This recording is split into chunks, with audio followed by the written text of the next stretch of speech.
Bonjour Nathan, Bonjour. on va pouvoir commencer. Donc, bonjour à tous. On va débuter le stage sur le monkeypox. On aura trois intervenants. Moi en premier, je suis Larry, je suis chef de clinique aux urgences de la Rivoisière. Il y aura ensuite Dr Emen Emrad qui est de la RMT. Et il y aura ensuite, pour terminer, le docteur Nathan Pfeiffer-Smidja de l'infectiologie de Bichat qui va terminer le staff. Moi, je vais commencer par vous parler des formes cliniques et aussi des précautions à prendre chez ces patients. Donc, je vais partager. C'est un staff que j'ai pris beaucoup de plaisir à préparer parce que, clairement, c'est un sujet qui est, on va dire, donc, qu'en fait, avant le mois de mai dernier, je n'avais pas vraiment d'idée. Et le fait, en fait, de voir comme ça des articles, ça donne beaucoup plus de connaissances, en fait, sur ce sujet. Donc, on va dire que le monkeypox, encore appelé la variole du singe, c'est un virus, en fait, à ADN double brun. C'est du genre, en fait, des orthopox virus, idem pour d'autres virus qu'on connaissait déjà, le virus Copox, le virus de la vaccine, le virus de la variole aussi. Il appartient à la famille des Poxviridae. Il a été découvert en fait à Copenhague en 1958 à la suite je pense, de vente de singes entre le Singapour et le Danemark. La première transmission animale humaine a été décrite en 1970 en République démocratique du Congo. C'était sur une évolution de 9 mois. Initialement, c'est une épidémie qui est limitée à l'Afrique centrale et de l'Ouest. Ça veut dire que, sur le plan historique, les cas étaient en Afrique. Et seulement depuis le mois mai 2022, on détecte des cas en Europe et en Amérique du Nord. Le foyer le plus endémique en Afrique était juste ici, la République démocratique du Congo, avec 1000 cas par an et beaucoup de décès. Là, c'est un peu une carte pour vous montrer où on en est aujourd'hui, au 27, je crois, septembre 2022. Les foyers endémiques les plus anciens sont ici et on voit qu'aujourd'hui, c'est une épidémie qui est en fait qui est dans le monde entier. En France, quand j'ai regardé hier, on compte à peu près 4000 cas aujourd'hui. Donc, ça interroge, quoi. On se demande aussi pourquoi un virus qui était jusque-là limité en Afrique, on va dire dans certaines régions d'Afrique aujourd'hui, est disséminé à travers le monde, probablement qu'il y a une part de mutation. C'est sûr qu'il ne mute pas aussi rapidement que le virus du VIH ou le virus en fait, du SARS-CoV-2, mais il y a probablement des éléments qui laissent penser que ce virus a changé.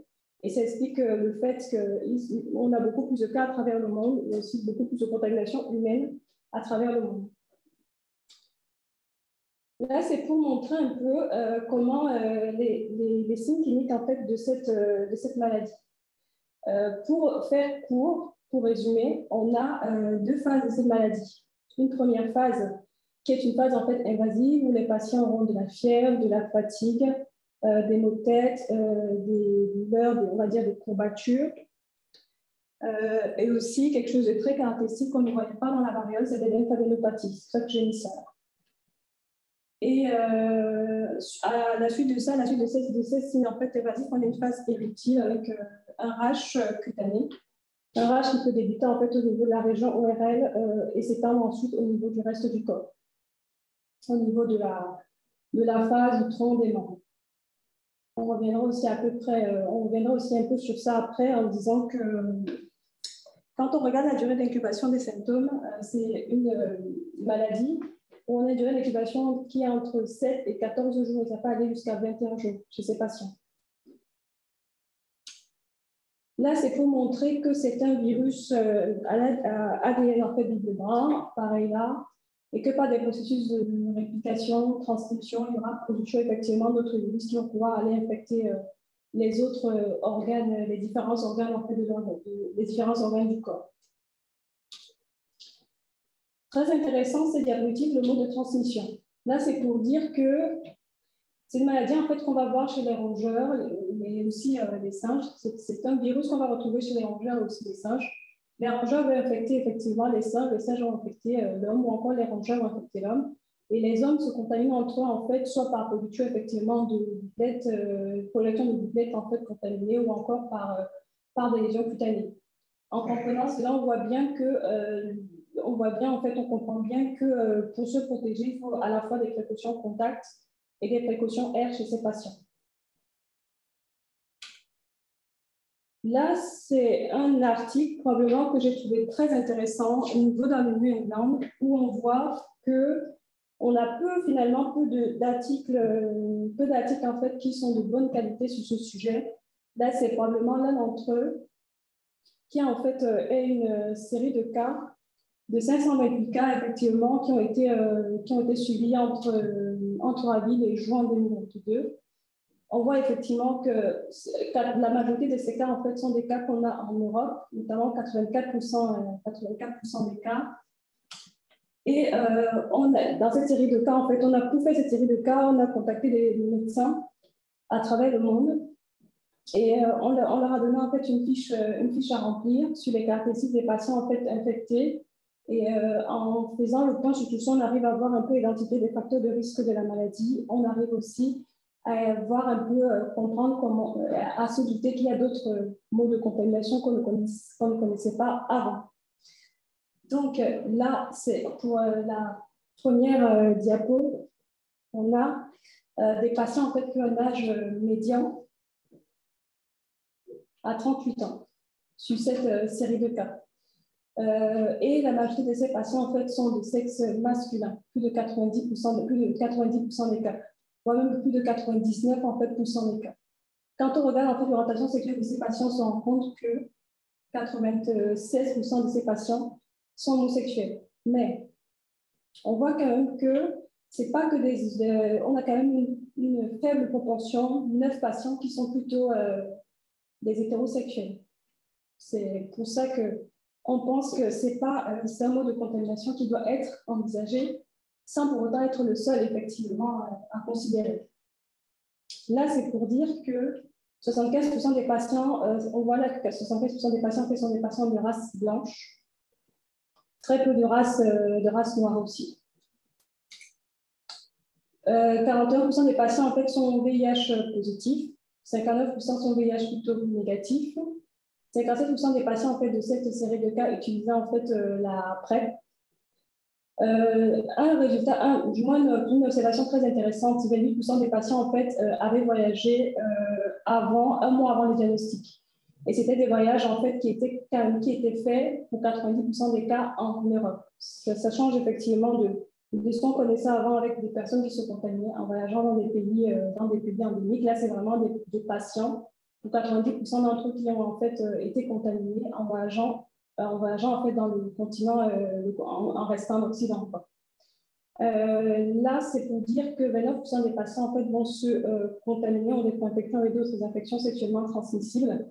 Ça sous-entend aussi que quand on a des patients chez qui on a des facteurs de risque d'IST, qu'on pense à des IST, effectivement, il faut aussi se poser la question en fait, du monkeypox aussi. Un élément très intéressant aussi, 3 patients dans cette série de cas ont été nouvellement diagnostiqués VIH. Quand on regarde aussi, là, on voit que c'est quelque chose aussi qui nous marque, c'est que les patients rapportent avoir beaucoup de partenaires dans les 3 mois, notamment ici on a 5 partenaires effectivement dans les 3 mois. 20% des patients en fait, avouent avoir fait du chemsex, ça veut dire, pour ceux qui ne connaissent pas, c'est en fait la consommation de toxiques avec effectivement des relations sexuelles, 20% des patients. Et là, dans la dernière observation, c'est que 9% des patients en fait, ont été vaccinés contre la variole. C'est aussi un élément intéressant.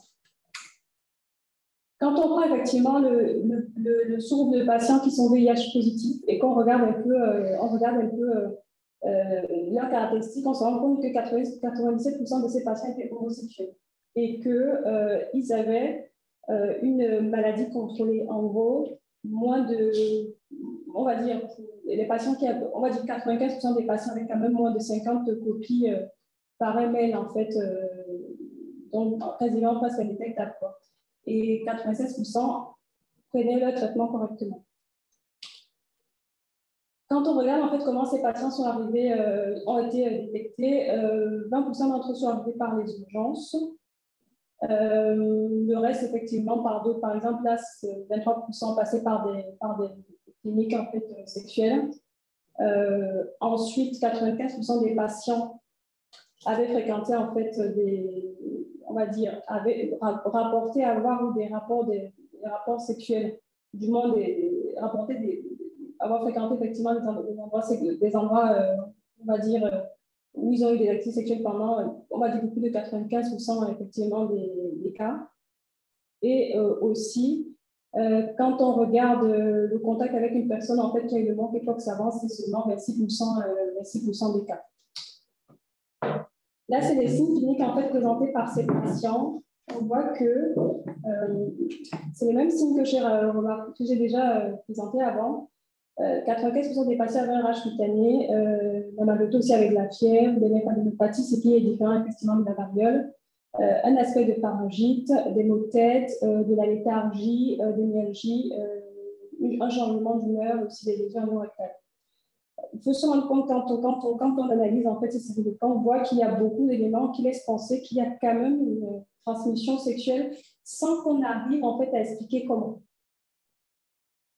Là, c'est pour dire que bon, on a fait des prélèvements de lésions anogénitales qui étaient possibles pour 97% des cas, des prélèvements aussi au niveau du nez, au niveau de la gorge, positifs aussi de manière beaucoup moins importante, là, pour 26% des cas.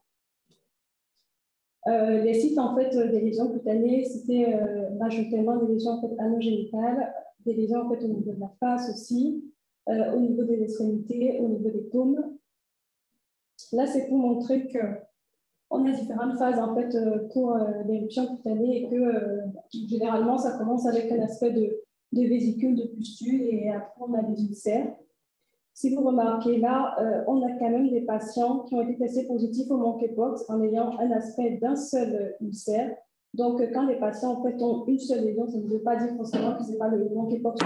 Donc, il faut rechercher en fait, cette infection, notamment chez les personnes à risque qui peuvent être symptomatiques. Quand on regarde là le nombre de lésions cutanées, on se rend compte que la majorité des patients avaient, on va dire la majorité des patients avaient entre 5 et 20 lésions cutanées. Qu'on pouvait aussi avoir des atteintes muqueuses chez 41% des patients. Qu'on pouvait aussi avoir l'atteinte anogénitale seule, c'était plus 108% des patients. Qu'on a très peu de formes graves seulement chez les patients qui ont des facteurs de risque. On verra si mes collègues reviendront sur cet élément-là plus tard. Mais la majorité des patients en fait, ont pu être gérés à domicile. 87% des patients, peu de patients hospitalisés, 13%, et pas de décès en fait dans cette série de cas. Et on regarde aussi que tout en bas, que 5% des patients ont eu des traitements, c'est vraiment une très faible proportion. Il n'y a pas de traitement spécifique en fait du monkeypox. Il y a juste en fait des traitements de la variole qu'on donne en fait à des patients qui ont du monkeypox. Là, j'ai mis ces diapositives là pour voir qu'il y avait des prélèvements. Il y avait en fait, on a eu 22 patients qui ont des prélèvements de liquide séminal, des hommes essentiellement. Et on se rend compte qu'on a quand même détecté en fait le monkeypox chez ces patients. Donc, ça sous-entend effectivement qu'il y a cette transmission sexuelle qu'on n'arrive pas forcément à expliquer, mais qui existe. Donc, et qui serait effectivement différente du mode de transmission habituel. En conclusion, c'est une maladie effectivement qui n'est pas nouvelle, qui est juste endémique. Il y avait des foyers antérieurs, on va dire historiques, en Afrique centrale, en Afrique de l'Ouest. Aujourd'hui, en fait, c'est une épidémie qui est répandue à travers le monde. On pense qu'il y a des mutations sur ce virus qui font qu'il y a effectivement le fait qu'il y a plus de personnes qui se contaminent. Ça, c'est le mode de transmission, effectivement, on a le côté, effectivement, production de gouttelettes ou encore lésions cutanées, mais pas que, parce qu'on a effectivement on voit effectivement quand même des cas un peu plus chez les personnes homosexuelles, les personnes gays, les personnes qui ont plusieurs partenaires, les personnes qui fréquentent en fait un espace clos, Et donc, ça sous-entend une transmission sexuelle, mais qu'on n'arrive pas clairement en fait, à expliquer. Et pour terminer, il faut y penser, hein, même si en fait on a des lésions uniques, penser effectivement à tester ces patients. Les tests en fait qu'on fait chez ces patients, c'est essentiellement des tests PCR qu'on va faire sur des prélèvements cutanés ou encore la gauche, comme on l'a montré là dans les diapos précédentes. Ne pas hésiter à penser, même quand les patients en fait, ont des lésions uniques, on n'a pas forcément effectivement l'aspect de rash, c'est surtout quand les patients en fait, ont des facteurs de risque aussi particuliers. Et à part ça, c'est de dire qu'on espère effectivement pouvoir contrôler effectivement cette épidémie pour on va dire qu'elle ne nous redonne pas effectivement ce qu'on a connu avec le SRAS-CoV-2. C'est tout pour moi. Ah oui, ça je vous avais pas mis. Ce sont les photos que j'ai mis en fait aussi de l'article avec les lésions en fait cutanées. Là, on voit cet aspect en fait de vésicule et ici d'ulcère. 3 photos pareilles de l'article avec là des atteintes en fait au niveau oropharyngé. Pareil là. Et là, des lésions en fait au niveau anorectal, là au niveau effectivement de l'anus et là au niveau effectivement du rectum. C'est pour voir un peu cet aspect effectivement caractéristique des lésions qu'on a dans cette maladie. C'est tout pour moi. Est-ce que vous avez des questions?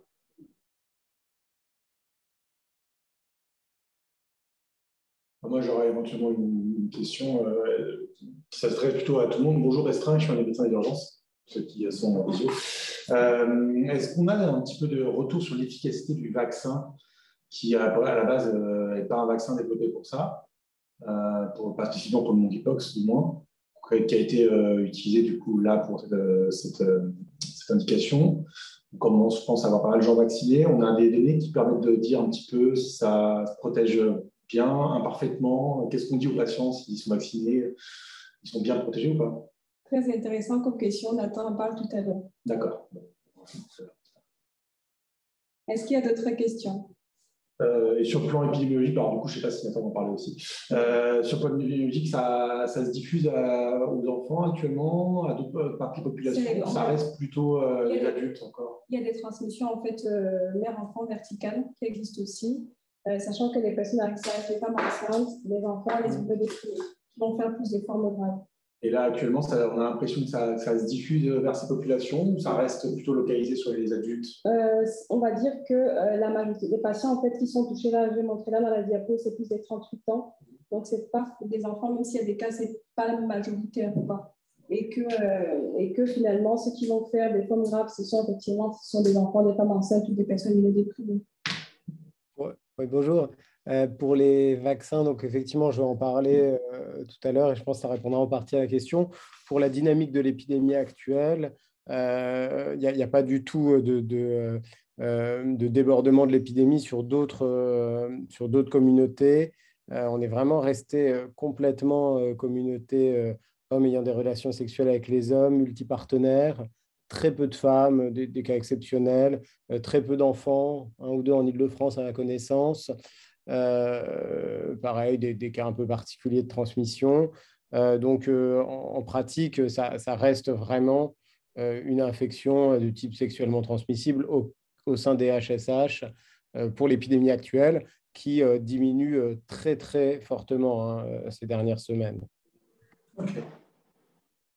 Merci Nathan. Est-ce qu'il y a d'autres questions?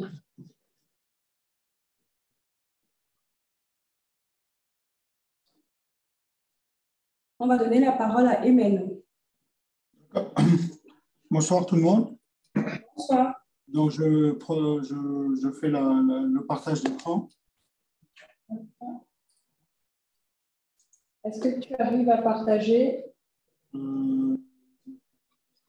Partager. C'est bon pour vous? Non, pas encore, c'est bon. C'est bon? Yes. D'accord. Je vais me mettre en mode diaporama.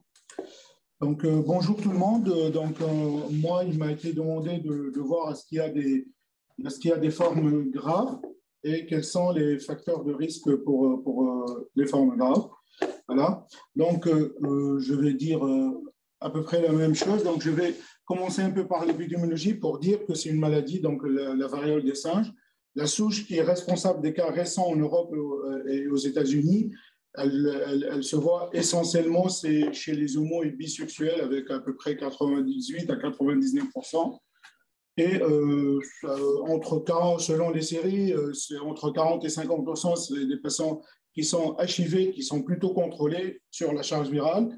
Et la mortalité, elle est vraiment faible, elle est inférieure à 1% pour la souche actuelle. Sachant qu'avec d'autres souches, la mortalité peut atteindre 10% et que la plupart des décès avec les autres souches, c'est surtout les enfants. Donc, est-ce qu'il y a des complications? La réponse est oui. Donc, les complications sont d'abord cutanées avec parfois des éruptions majeures, plus que sans vésicules. Et ces vésicules et les lésions cutanées vont fusionner jusqu'à ce qu'apparaissent des grands lambeaux de la peau qui se détachent et qui tombent. Aussi, il peut y avoir une séro-infection bactérienne des lésions de la peau avec apparition de dermo-hypodermite et d'un périonyx. Voilà. Les complications sont aussi digestives, donc les vésicules qu'on voit sur la peau, on peut les voir sur les muqueuses et il peut y avoir des douleurs intenses, surtout en cas d'atteinte de l'anus. Donc, je vous montre ces images de lésions périanales et aussi de la bouche, donc c'est une vésicule au niveau de la langue et avec un fort retentissement psychologique. Et il peut y avoir sur ça des déshydratations sévères, surtout chez les enfants, secondaires au vomissement, à de la diarrhée, chez des gens qui ne peuvent pas boire parce qu'ils ont des lésions buccales, empêchant une hydratation adéquate. Les complications sont aussi d'ordre ORL, avec une pharyngite, une épiglottite. Donc voilà, vous voyez au niveau de l'épiglotte, il peut y avoir des lésions. Avec de l'œdème des voies aériennes supérieures. Et les deux gros risques, c'est les difficultés d'avaler et les détresses respiratoires, surtout en cas d'épiglottie. Récemment, il y a un cas de myocardite qui a été publié. C'était au Portugal. C'est un seul cas de myocardite dû à la souche actuelle. Après, il y a aussi les possibilités de complications ophtalmologiques avec des blipharites et surtout des kératites qui peuvent donner des séquelles sur la vision. Donc, toutes ces complications ont été décrites avec la souche actuelle qui est en Europe et aux États-Unis. Il y a d'autres complications qui ont été décrites, pas avec cette souche, mais avec d'autres souches de variole des singes. Il peut s'agir de méningoencéphalite virale ou post-infectieuse, des pneumopathies avec des insuffisances respiratoires aiguës. Voilà, donc c'est l'essentiel des complications. Après, à ma connaissance, sur la souche actuelle, il n'y a pas des formes graves amenant à une hospitalisation en réanimation. En tout cas, moi, je n'ai pas eu connaissance de cas adultes qui sont en réanimation pour une variole de singe. Peut-être il y a des cas, mais je n'ai pas eu connaissance. Après, quels sont les facteurs de risque qui peuvent donner des formes graves? Donc, il y a trois populations qui sont particulièrement à risque de développer une forme grave de la maladie. C'est tout d'abord les personnes immunodéprimées, HIV aussi. Mais si on reprend la série du New England que tu as présenté, Gary, pratiquement 100% des patients avaient une charge virale inférieure à 200 et 97, une charge virale inférieure à 50. Ça veut dire que même s'il y avait sur cette série 42% de patients qui étaient HIV, mais c'est des patients qui sont très équilibrés et qui ont une charge virale dans la majorité des cas indétectable. Et donc, on ne peut pas considérer qu'ils sont immunodéprimés. Donc, voilà. Il n'y a pas d'immunodéprimés sur cette souche. Il y a les enfants aussi. Et sur d'autres souches de variole des singes, la mortalité et les décès se voient surtout chez les enfants par des tableaux surtout de déshydratation et de détresse respiratoire. L'autre facteur de risque, c'est les femmes enceintes, surtout en fin de grossesse, car il y a un risque de transmission materno-fétale et périnatale avec des formes graves chez les nouveau-nés. Par contre, les personnes vaccinées contre la variole, c'est les personnes qui sont nées avant 1997, qui est la date à laquelle la vaccination a été stoppée en France, ils sont moins à risque et ce vaccin, il entraîne une protection, même si elle est partielle, elle peut être suffisante. C'est tout ce que j'avais à dire. Je ne sais pas s'il y a des remarques ou pas. Mais en tout cas, ce n'est pas une pathologie de réanimation comme le SARS-CoV-2, quoi. Merci beaucoup, Emen. Est-ce qu'il y a des questions?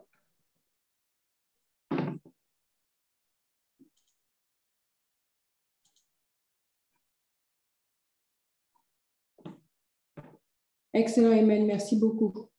On va donner la parole à Nathan.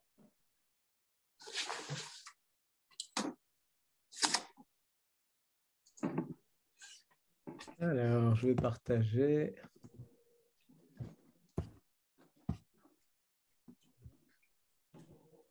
Une seconde. Alors, partager l'écran. Desktop. Est-ce que j'ai mis mon diaporama? Est-ce que vous le voyez en plein écran? On va à plein écran. Ok, c'est bon. Alors, écoutez, donc moi, je vais faire une présentation axée principalement sur les diagnostics différentiels de la vaccination, un tout petit peu les formes graves vues de maladies infectieuses, puisqu'on a hospitalisé environ 25 patients avec monkeypox, donc à peu près la moitié des cas hospitalisés en France, à Bichat. Et donc, on a un petit peu d'expérience sur les cas graves, en tout cas de cette épidémie particulièrement. Et je confirme ce que disait notre collègue. Moi, j'ai connaissance d'une patiente qui avait été hospitalisée en réanimation à Saint-Denis, à De-la-Fontaine, mais qui avait probablement un monkeypox accessoire avec un diagnostic cutané et différentes atteintes qui ont fait suspecter un monkeypox un peu plus sévère, mais qui finalement étaient liées à d'autres étiologies, notamment en fait une pneumopathie bactérienne probablement. Juste pour remettre quelques lésions de monkeypox, bon, elles ont été montrées, ça c'est des lésions de chez nous. Avant de commencer sur le vif du sujet, donc des érosions anales, enfin périanales, des érosions, ulcérations scrotales ou sur les fesses. Et puis ces lésions, là, c'est ultra caractéristique, c'est vraiment l'aspect typique de vésicules ombiliquées des régions génitales. Et on verra un peu les différentiels qu'on a été amené à rencontrer avec les patients monkeypox. Juste pour montrer que l'aspect finalement est très différent selon les patients, on le verra, l'aspect clinique et des lésions est très différent selon les stades aussi de la maladie. On a la chance d'avoir un patient qui a pris en photo en fait ces lésions monkeypox sur le visage tous les jours pendant 3-4 semaines. Et donc, on voit que selon le moment où on voit le patient, ça peut être au début des lésions un peu arrondies, puis devenir des vésicules ombiliquées, puis devenir des lésions croûteuses, là, comme on le voit autour de la lèvre. Ça peut donner un peu d'œdème muqueux, hein, aussi bien au niveau du pénis que de la bouche. Et puis, ça va finir, on n'a pas la suite là, des lésions, ça va finir par cicatriser finalement avec une petite croûte au niveau des lésions, et la croûte va tomber en laissant plus ou moins un aspect cicatriciel cutané. Les formes graves, je ne vais pas revenir sur ce qui a été dit. Les formes graves qu'on a vues et qui nous semblent celles de l'épidémie actuelle, on les a un peu décrites, mais notamment on a eu souvent des éruptions cutanées diffuses chez l'immunodéprimé qu'on préfère hospitaliser, notamment chez le transplanté, même si aucune ne s'est compliquée de réanimation. On a eu les dysphagies, aphagies, des patients qui avaient des telles angines qu'en fait, ils ne pouvaient plus manger, donc ça faisait craindre une complication à type de dyspnée et on préférait les garder en hospitalisation. Bon, ce n'est pas arrivé, il n'y a pas eu de nécessité d'intuber ou de trachéotomiser en urgence. On a eu tout ce qui est complications urologiques, donc des balanites, un phimosis, voire une rétention aiguë d'urine. On a eu plusieurs patients qui ont dû être sondés sur des monkeypox génitaux, donc du pénis. On n'a pas eu pneumonie, bronchopneumonie, qui sont des formes décrites effectivement, mais qui ne semblent pas les formes graves de cette vague, de cette épidémie. On n'a pas eu de sepsis ou de choc septique. On a eu plusieurs surinfections cutanées, je crois 5 ou 6, donc 4 ont été opérés, notamment pour des panaries. On a eu des lésions oculaires, 2 ou 3 patients avec une conjonctivite et 1 avec une kératite très sévère qu'on a suivi pendant un certain temps, qui commence seulement à s'améliorer à 3 mois d'évolution. On a eu un patient avec myocardite hospitalisé et on n'a pas eu méningoencéphalite. Donc, je pense qu'on peut barrer certaines formes historiques qui ne sont pas celles de l'épidémie actuelle. Et ce que je rajouterais volontiers dans les formes graves qui n'étaient pas forcément décrites avant, c'est des formes probablement vascularitiques. Donc, on manque de biopsie pour le prouver, mais avec finalement des lésions purpuriques, inflammatoires, vasculaires chez certains patients, où on suspecte vraiment un mécanisme de ce type. Et puis, ce que les Américains ont tendance à considérer comme formes graves, qui sont les formes anales hyperalgiques. Ça, on a énormément eu. C'est probablement la complication majeure de cette épidémie de monkeypox, c'est des canalites, comme disent les proctologues, ou des rectites hyperalgiques. Si on regarde un peu plus dans le détail sur les patients qu'on a hospitalisés, donc ça, c'est ce qu'on a publié, la série de Bichat avec plus de 250 patients dans Clinical Microbiology and Infection, notamment avec 17 patients hospitalisés. Alors, à ma connaissance, c'est la plus grosse cohorte de patients hospitalisés monkeypox. Donc, ça permet d'avoir quelques réponses, même si c'est du descriptif, avec toutes les limites de ces types de travaux. Si on regarde un peu les raisons d'hospitalisation, cellulite plus ou moins nécrotique, c'est peut-être un peu exagéré, mais dermohypodermite bactérienne en regard de lésion avec éventuellement des zones purpuriques, on en a hospitalisé quelques-uns. Vous voyez, au niveau génital, périnéal. Il y a eu ces panaries, la paronychia, dont vous voyez 1, 2 ont été opérés. Des lymphangites un peu toxiques, c'est cet aspect qui nous a fait évoquer des vascularites, et c'était souvent en regard de panarie. Je vais vous montrer une photo. Il y a eu quelques patients, là, 4 hospitalisés pour dysphagie, aphagie, 2 ou 3 patients pour des rectites sévères avec des saignements digestifs, le patient avec les kératites, puisqu'il a reçu du cidofovir intraveineux, et puis on a des sondages, en fait, des urétrites, balanites, nécessitant entraînant rétention aiguë d'urine et nécessitant sondage médical qu'on a hospitalisé. Voilà, il y a un patient, vous voyez, je disais, il n'y a pas eu de pneumonie. En fait, ce patient, on a suspecté une atteinte respiratoire qui a été infirmée. On a 0 patient pour une méningite, 0 patient pour une pneumonie.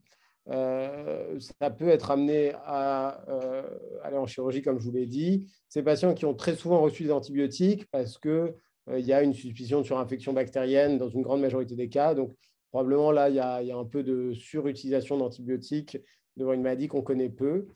Voilà, des patients qui, en moyenne, restent quelques jours à l'hôpital.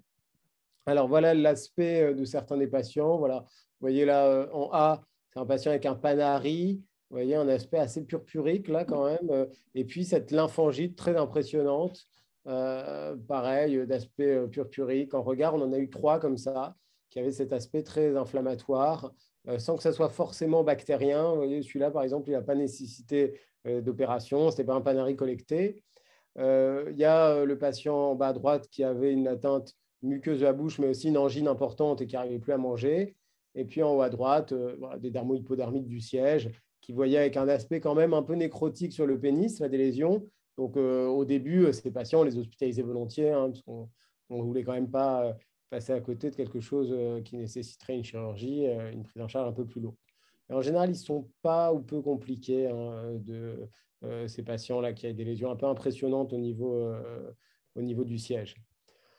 Un autre aspect, j'en parle rapidement parce que c'est ce qu'on entend principalement dans le grand public. Il y a un autre problème, ce n'est pas des formes graves à proprement parler, mais je voulais en toucher un mot, c'est l'aspect finalement de cicatrisation complexe.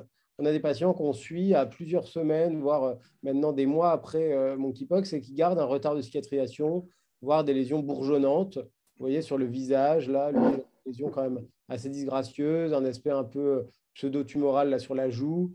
des ulcères qui ne cicatrisent pas et puis des patients qui ont voilà, des lésions du visage. Quand on regarde sur Internet, finalement, c'est un des trucs qui ressort aussi beaucoup. Désolé, à droite, la qualité est horrible, mais vous voyez, des patients qui ont vraiment des grosses croûtes sur le visage. Et souvent, en fait, c'est des jeunes hommes. Nous, ce qu'on a eu avec ces lésions du visage, c'était quasiment tous des jeunes hommes HSH qui étaient mannequins, quoi. Donc, c'est vrai que c'est quand même pas négligeable dans leur vie de tous les jours. Là, il y a voilà, une image de lésion un peu impressionnante du nez qui a été publiée dans Infection. Donc, on conçoit que ce soit des lésions probablement pas citées dans les formes graves typiques, mais en tout cas, c'est des formes compliquées et cicatricielles. Alors, avant de faire un peu le diagnostic différentiel, qu'est-ce qu'on a comme traitement? Le plus important, j'ai mis la notre ordonnance type, c'est le traitement des douleurs anales, puisque c'est ce qui est le plus invalidant.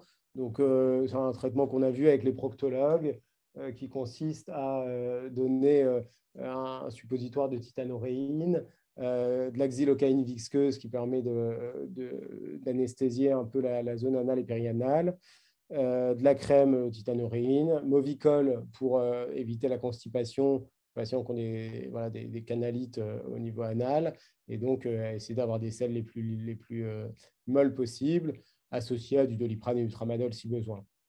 Donc une prescription, somme toute, assez classique antalgique. Et puis l'autre traitement qui peut être discuté, là il ne faut pas hésiter à nous solliciter s'il y a des discussions de ce type, c'est un traitement antiviral spécifique avec le cidofovir intraveineux qu'on a utilisé une fois, qui est un antiviral qui semble avoir une action, le brincidofovir qu'on peut barrer parce qu'on n'a pas, parce qu'on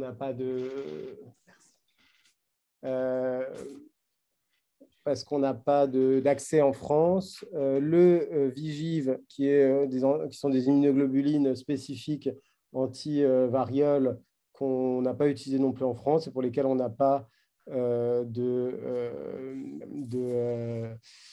d'accès. Et puis, le traitement qui est le plus accessible, c'est le Tecovirimat, qui est un antiviral qui a été développé pour la variole, qui semble avoir une petite action sur la variole du singe, sans aucun essai clinique ou données très formelles. Donc, c'est au cas par cas chez des patients un peu sévères. Il y a un essai clinique lancé par Londres, en cours, randomisé. Et puis, il y a l'Europe qui fait un essai clinique qui s'appelle Epoxy, pareil, randomisé pour le traitement des monkeypox. Après, ça arrive à un moment où l'épidémie s'éteint, comme d'habitude, finalement, avec ces essais randomisés qui prennent du temps. Voilà, un petit peu de différentiel, parce que je pense que c'est important. Et vous verrez, le message est assez simple sur le différentiel, sur le diagnostic différentiel. Donc, je remercie la mission Coreb qui m'a fourni des photos, le Dr Gillet qui est dermatologue, le SMIC de la Pitié, et puis bien sûr notre service, le SMIC Bichat, qui a fourni beaucoup de photos. Alors, premier cas voilà, d'un patient avec des lésions sur le torse, un rash un peu, un érythème du torse, une lésion péri-piercing, qui avait finalement des pustules sur le corps et donc qui est un diagnostic de monkeypox chez le patient. Alors, donc, c'était pour insister sur l'aspect rash pustule qu'on a vu assez fréquemment. Et puis, parfois, voilà, là, il y avait une infection monkeypox, en fait, vraiment au niveau du piercing, qui était un piercing ancien, donc ce n'était pas une inoculation lors du piercing, mais il s'était installé là parce qu'il aime bien les muqueuses. Lésion, cette fois-ci un autre type de lésion assez proche finalement. Bon, à gauche, de toute façon, c'est un enfant, donc ça remet le contexte, mais à droite, c'est chez une adulte. Donc oui, on a les lésions caractéristiques du monkeypox, qui sont des vésicules soit à gauche normales ou à droite ombiliquées, qui sont aussi les lésions caractéristiques de la varicelle. Donc ça, c'est deux varicelles. Varicelle chez l'enfant typique à gauche, varicelle chez une femme adulte à droite, immunodéprimée. Ce qu'il faut savoir, c'est que longtemps, on a dit que le monkeypox a évolué en une poussée, toutes les lésions sont du même âge, alors que la varicelle, les lésions peuvent être d'âge différent. Ce n'est pas le cas, en fait, dans cette épidémie. On a clairement vu que le monkeypox évoluait aussi en plusieurs poussées, et il y avait aussi des lésions d'âge différents. Donc ça, c'est une vieille notion qui n'est pas applicable là. Patient avec des lésions, alors là, l'indice est sur la photo, hein, pieds et mains. Donc ça, en revanche, ce n'est pas typique du tout du monkeypox, ni les lésions elles-mêmes, ni les localisations pieds et mains uniquement, sans localisation génitale. Donc c'est un syndrome pieds, mains, bouche d'un coxsackie-virus.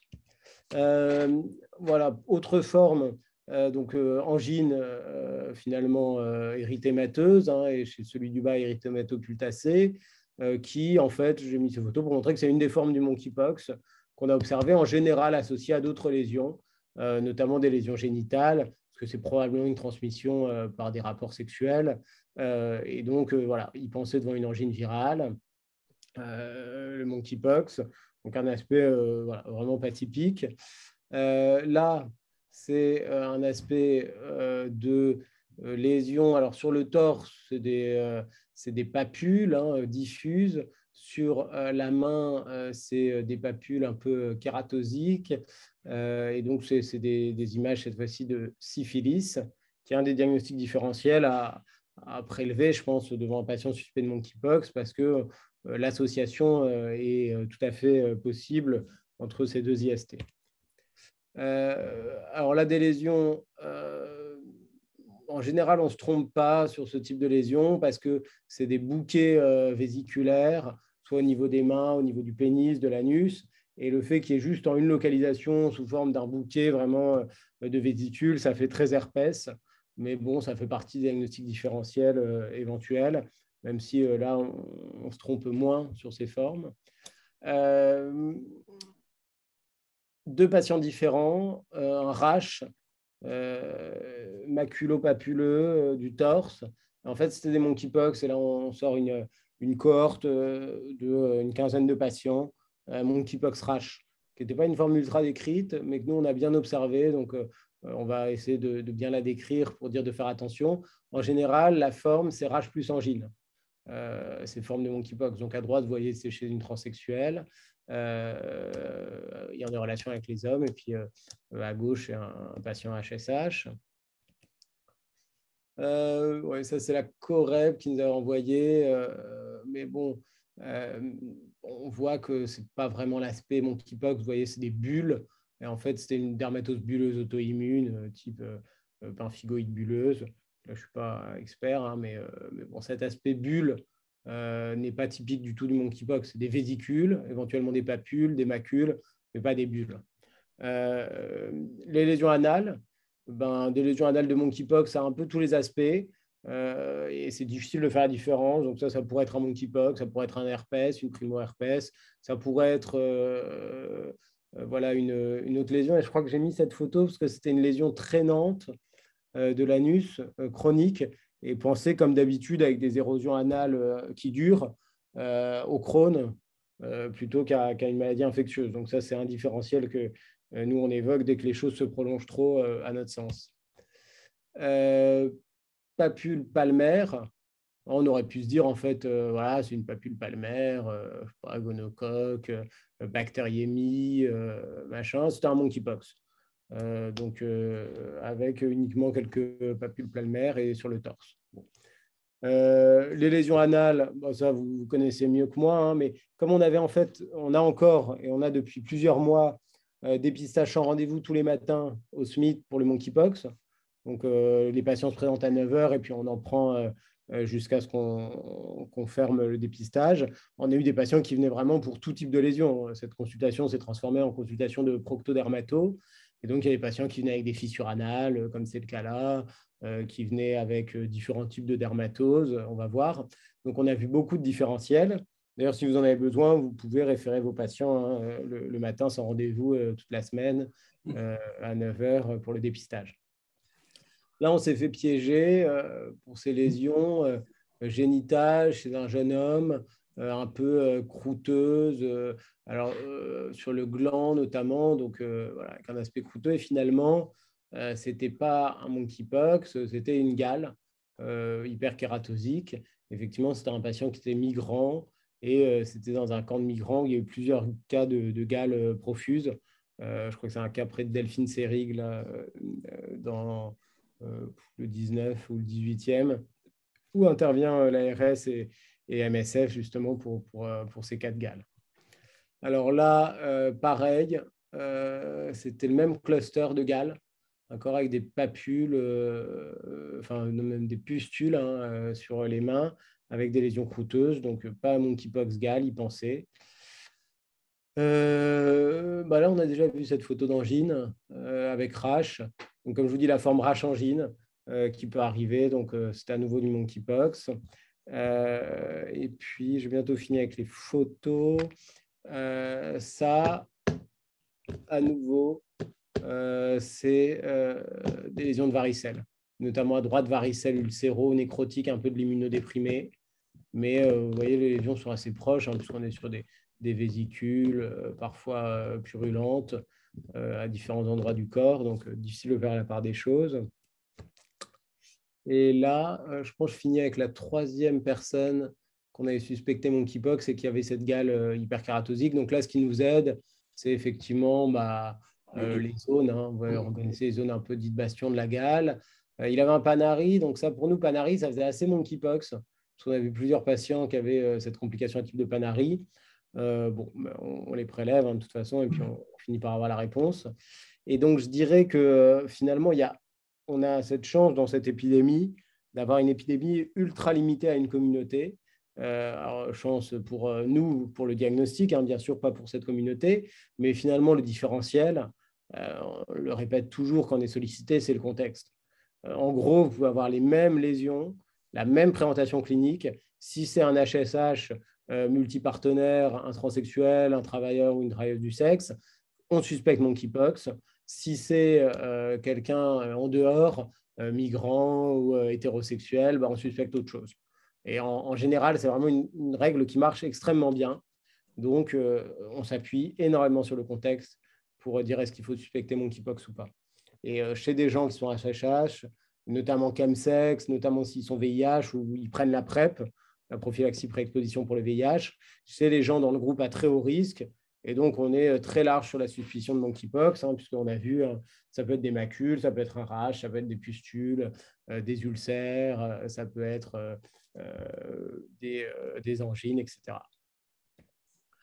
Pour la vaccination, on va voir s'il y a des questions. Je veux juste faire, je crois que c'est 4 ou 5 slides dessus sur notre expérience et puis les recos. Les recos de la vaccination, ça a commencé par une première vague qui était la vaccination post-exposition. C'était pour toute personne ayant eu un contact non protégé sans notion de durée. Mais dans l'idéal, le contact, pas de durée. Et la vaccination, dans l'idéal, dans les 4 jours après le contact et jusqu'à 14 jours.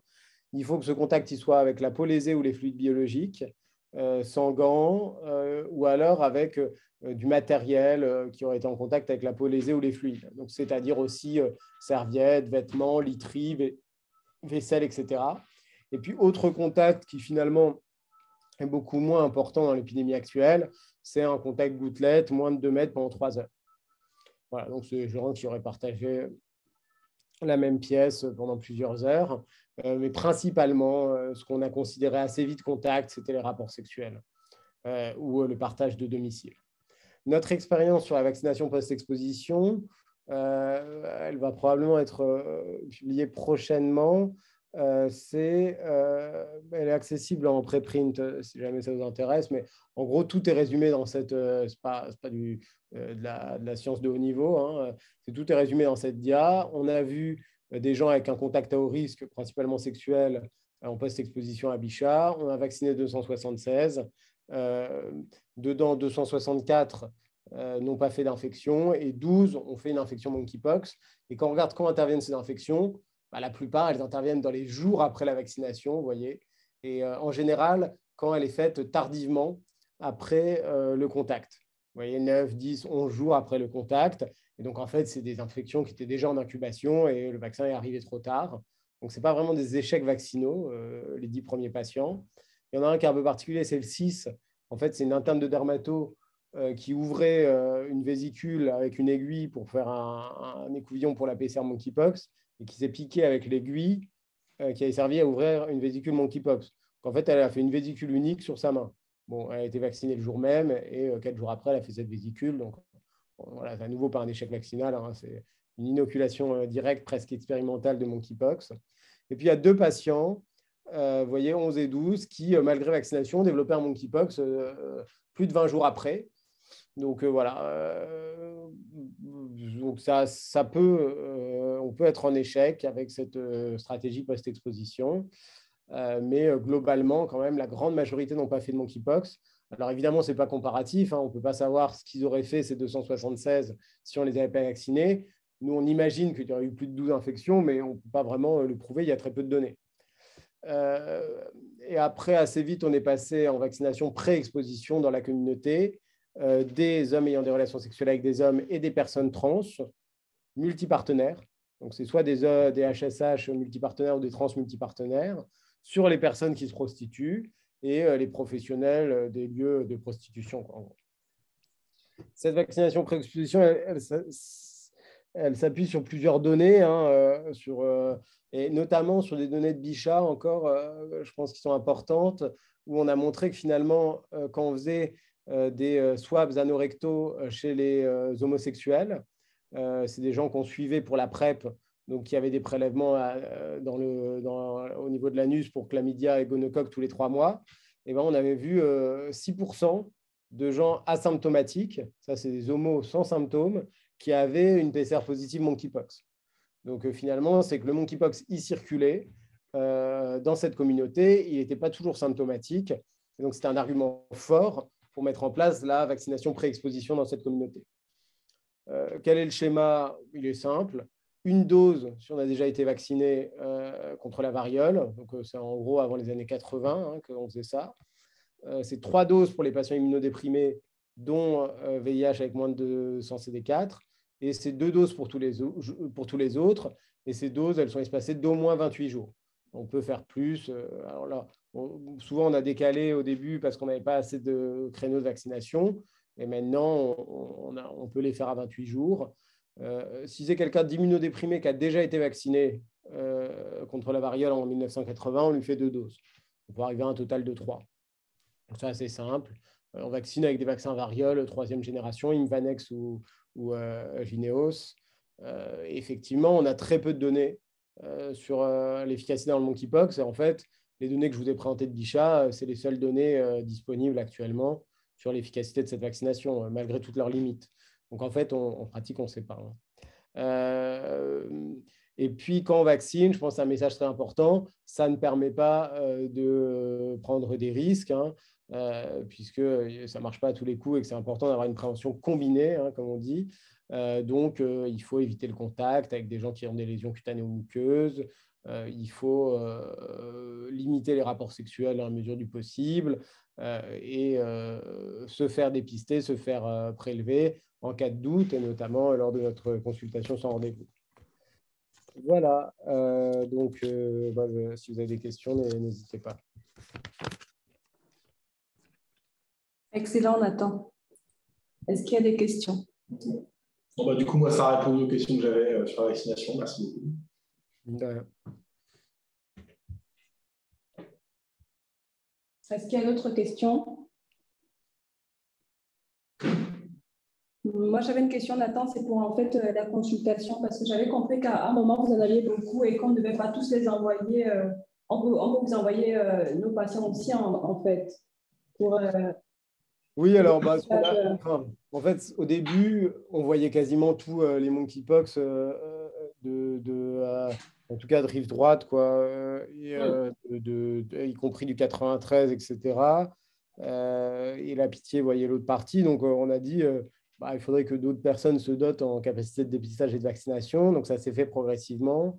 Je ne sais pas quelle est votre filière à la RIP précisément. On en a une avec Anne-Lise Meunier. D'accord.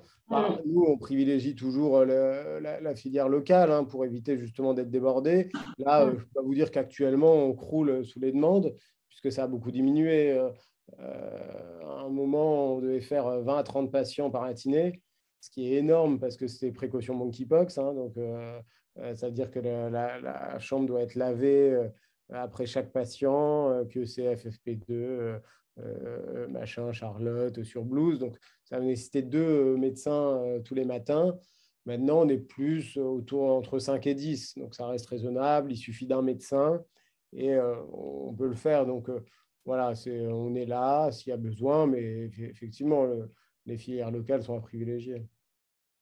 D'accord.